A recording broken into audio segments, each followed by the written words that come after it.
Ibihe byiza abakunzi bacu turabasuje ndetse tubahaye n'ikaze. Iyi akaba ari KN Radio, isoko y'amakuru agezweho ndetse yizewe haba mu Rwanda ndetse no hanze yarwo. N'amakuru tubagezaho twabanje gukorera ubugororangingo kugira ngo tuyabagezeho ameze neza, acukumbuye, hamwe n'itsinda rigari ry'abanyamakuru bacu. Hari amakuru rero atangaje cyane yari kuvugwa mu ntara y'Amajyepfo mu karere ka Muhanga, avuga ko inyubako y'akagari yagurishijwe mu manyanga. Rero wakibaza ngo ni gute inyubako ya leta yagenda gutyo mu maherere? Icyo tubasaba rero nyaboneka ni ukora subscribe. Ubwo ndavuga mwebwe mutarayikora, ni ukureba hano munsi y'amakuru mugakora subscribe cyangwa se sabone, maze ugakanda no kukazogera. Ubwo urabemeje ko iteka uzahorana natwe kugira ngo uzajya ubona amakuru yose agisohoka. Niba warayikoze turagushimiye cyane. Ikindi rero wakora ni like na share, ugasangiza abandi ndetse ukaduha komenti cyangwa se igitekerezo. Iyi ni KN Radio.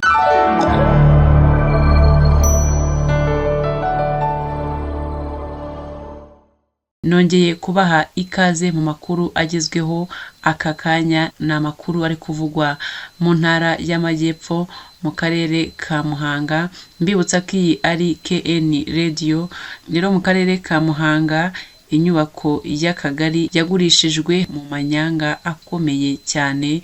Iyi nyubako y'akagari ni inyubako y'akagari ka Ruri mu murenge wa Shyogwe. Bivugwa ko yagurishijwe hadakurikijwe amategeko agenga igurishwa ry'inyubako za leta, none abayikoreragamo bakaba bamaze imyaka 12 yose basembera mu biro by'umurenge wa Shyogwe. Iyi nyubako y'akagari rero yari iherereye mu mudugudu wa Ruhina, akagari ka Ruri, umurenge wa Shyogwe, akarere nyine na ka Muhanga, hafi n'umuhanda munini, umuhanda ugana Huye cyangwa se umuhanda Muhanga Huye. Amakuru rero yatanzwe n'abakozi b'akarere ka Muhanga bazi uko byagenze iyo nyubako igurishwa. Bavuga ko ubusanzwe iyo umutungo wa leta ujya kugurishwa hatangwa amatangazo ahamagarira abantu bafite amafaranga kuza gupiganwa, hanyuma uwawutsindiye akawegukana burundu. Gusa aha ngo siko byagenze. Abo bakozi bavuga ko inyubako y'akagari ka Ruri ijya kugurishwa ibisabwa byose bitigeze byubahirizwa n'amategeko. Abayobozi rero bakaba bavuga ko batunguwe no kubona bayikuramo abakozi, bababwira ko bagiye kuyisenya kubera ko ngo iri hafi y'umuhanda kandi hari umuturage ushaka igice kinini cy'ubutaka bwayo. Umwe muri abo bayobozi yagize ati akarere kafashe ubutaka bw'ahari hubatse ibiro by'akagari babumuhera ibihumbi 600 by'amafaranga y'u Rwanda icyo gihe.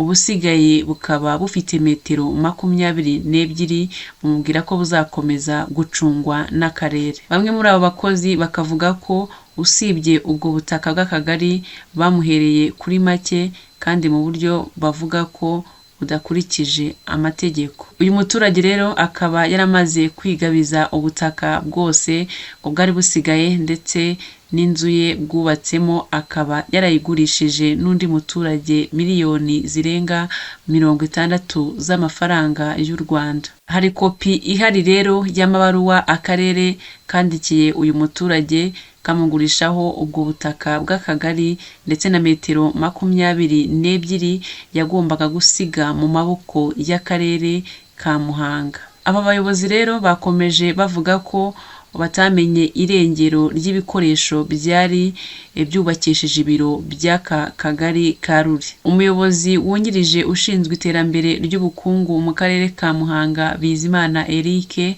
akaba avuga ko bagiye gusuzuma iki kibazo bamenye icyo abo bayobozi bagendeyeho bajya kugurisha inyubako y'aka kagari. Mu magambo y'uyu muyobozi yagize ati tugiye gusuzuma iki kibazo, nidusanga inyubako y'akagari ka Ruri yaragurishijwe hatubahirijwe amategeko tuzasesa ayo masezerano ubutaka busubire mu bubasha bw'akarere. Uyu muyobozi nanone Bizimana Eric akomeza avuga ko batangiye gukora ibarura ry'ubutaka bwa leta abaturage bibarujeho ndetse n'ubutaka budafite bene bwo bazwi abo baturage batwaye. Usibye rero inyubako n'ubutaka abo bakozi bavuga ko byagurishijwe mu buryo bw'amanyanga, hari n'ubundi butaka bwa leta ndetse ngo na sitasiyo imwe icuruza ibikomoka kuri peteroli